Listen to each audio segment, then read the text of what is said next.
Hello friends, कैसे हैं आप सभी लोग। उम्मीद है बहुत ही अच्छे होंगे। बात करते हैं मौर्य साम्राज्य की, और मौर्य साम्राज्य में आज बात करेंगे अशोक के बारे में, है ना।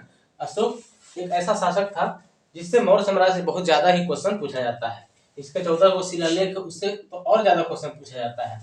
ठीक है, लेकिन शिलालेख की 14 शिलालेख है, वो बहुत बड़ा टॉपिक हो जाएगा। उसकी एक अलग हम टॉपिक करके वीडियो बना के दे देंगे। तो आज हम बात करते हैं अशोक के बारे में। ठीक है, बात करते हैं तो अशोक जब राजा बना तो उसमें गवर्नर कहाँ का था। ठीक है, अशोक जब राजा बन रहा था तो उसमें गवर्नर कहाँ का था, तो तक्षशिला का गवर्नर था। ठीक है, वो कहाँ का गवर्नर था, तक्षशिला के।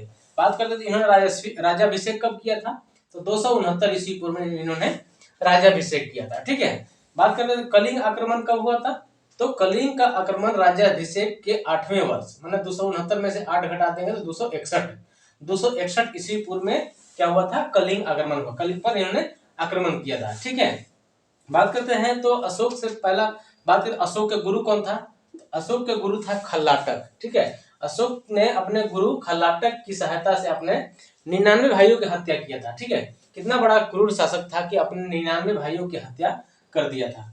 ठीक है, तो ये बात होता है कलिंग आक्रमण। लेकिन इसकी जानकारी कहाँ से मिलती है, तो 13वें शिलालेख, है ना। 14 को शिलालेख है, उसमें 13वें शिलालेख से पता चलता है कि अशोक ने कलिंग राज्य पर कल आक्रमण किया था। कब, 261 ईस्वी पूर्व में। ठीक है, बात करते हैं तो कलिंग आक्रमण के पश्चात इनका हृदय परिवर्तन हो गया। ठीक है, कलिंग आक्रमण के बाद इनका क्या हुआ, हृदय परिवर्तन हो गया। और कलिंग युद्ध के बाद इन्होंने क्या किया, युद्ध नीति को त्याग कर धर्म नीति को अपनाया। ठीक है, यानी कलिंग युद्ध को देखकर इनका हृदय परिवर्तन हो गया और इन्होंने अस्त्र शस्त्र आप छोड़ दिया। अब अस्त्र नहीं उठाएंगे, इन्होंने कसम खाया और युद्ध नीति को त्याग कर धर्म नीति को अपनाया। ठीक है, तो बात करते हैं तो बौद्ध धर्म अपनाया। किसके, कौन सा धर्म अपनाया, बौद्ध धर्म, है ना। कलिंग युद्ध के बाद हृदय परिवर्तन हो गया, फिर को क्या अपनाया, बौद्ध धर्म। ठीक है, बौद्ध धर्म अपनाने की प्रेरणा कहाँ से मिला, तो इसके भतीजा था निग्रोध। कौन था, इसके भतीजा का नाम है निग्रोध। कभी कोई पूछ लेता है कि बौद्ध धर्म अपनाने का प्रेरणा कहाँ से मिला, तो इनके भतीजा निग्रोध से मिला। ठीक है, इनके भतीजा की बात करते हैं तो बौद्ध धर्म में इनको दीक्षा किसने दिया था, तो बौद्ध धर्म का दीक्षा दिया था उपगुप्त ने। ठीक है, तो प्रेरणा किससे मिला, निग्रोध भतीजा, और इनको दीक्षित कौन किया, तो उपगुप्त के द्वारा। बात करते हैं अशोक के धर्म की परिभाषा कहाँ से मिलता है, अशोक की धर्म की परिभाषा मतलब जो युद्ध नीति को त्याग कर धर्म नीति अपनाया, ये कहाँ से मिलता है, तो बौद्ध साहित्य के राहुलोवाद सूत्र एवं सिंहलोवाद सूत्र से पता चलता है कि अशोक ने धर्म को युद्ध नीति को त्याग कर धर्म नीति को अपनाया था। ठीक है, ये रहा अशोक के बारे में छोटा छोटा फैक्ट्स जहां से एग्जाम में पूछे जाते हैं। बात करते हैं तो बौद्ध धर्म अपनाने के बाद क्या किया था, तो विभिन्न स्थलों पर जाकर अपने यात्रा किया। ठीक है, कि कहाँ कहाँ बौद्ध स्थल है जहाँ पे हम उसके प्रचार प्रसार करेंगे। और प्रचार प्रसार करने के लिए इन्होंने खुद अपने पुत्र एवं पुत्री को भेजा था श्रीलंका। ठीक है, पुत्र का नाम कभी पूछता है कि महेंद्र एवं पुत्री संमित्रा को कहाँ भेजे थे, श्रीलंका में बौद्ध धर्म को प्रचार प्रसार करने के लिए वो अपने पुत्र पुत्री को भेजा था। ठीक है, बात करते हैं तो राज्याभिषेक के 10वें वर्ष कहा हुआ था, राज्याभिषेक के 10वें वर्ष कहा गया है, बोध गया। ठीक है, बोध गया महाबोधि वृक्ष जहाँ पे बुद्ध भगवान के ज्ञान की प्राप्ति हुई थी, तो वहां पे अपने राज्याभिषेक के 10वें वर्ष गया था। ठीक है, 8वें वर्ष क्या हुआ था, कलिंग आक्रमण हुआ था, 8वें वर्ष। ठीक है, कलिंग आक्रमण के बाद फिर क्या हुआ, 10वें वर्ष, है ना।